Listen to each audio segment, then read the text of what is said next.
I can't believe more investors aren't talking about this. It's January 6th and some significant news just happened with Bitcoin. But actually it's not that significant, but people were making it significant, and I want to unpack why. So if you like this video, please repost it, share it. If you find this helpful, maybe give me a follow. I do this stuff every day. So the Morgan Stanley Index decided not to exclude Michael Saylor's strategy and other Bitcoin treasury companies from its indexes.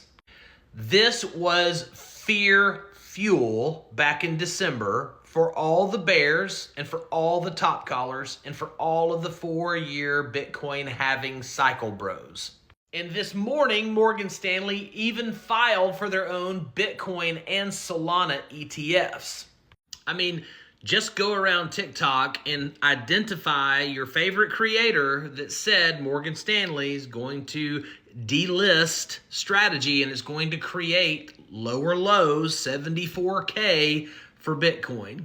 It's what's been perpetrated. It's usually the same people who are using a fractal like this from 2022 and comparing it to now, acting as if this is how markets work. They play the same hand twice and they just draw the line, the fractal again, to let you know that we're doomed. And so they tell you that they're going to be delisted. They use news to justify their bias. But what no one is telling you as a crypto investor is that news does not create price. Price dictates the narrative.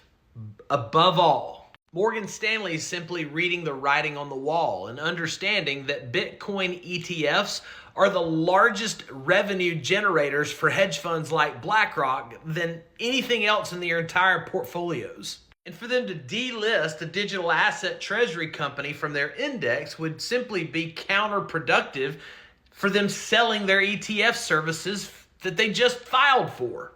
And what creates price? Cycles. The time symmetry between cycle lows to cycle lows to cycle lows. We count cycles from lows to lows, not highs to highs. There are daily cycles, weekly cycles, yearly cycles, 4-year cycles, but they're not the 4-year cycle that made all the 4-year halving cycle bros sell back in October.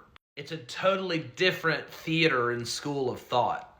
And as we look at the silver Bitcoin, or rather Bitcoin silver chart behind me, we can see it's bottoming or bouncing off of this multi-year trend line. We have RSI curling up from oversold in the neutral territory, and we have the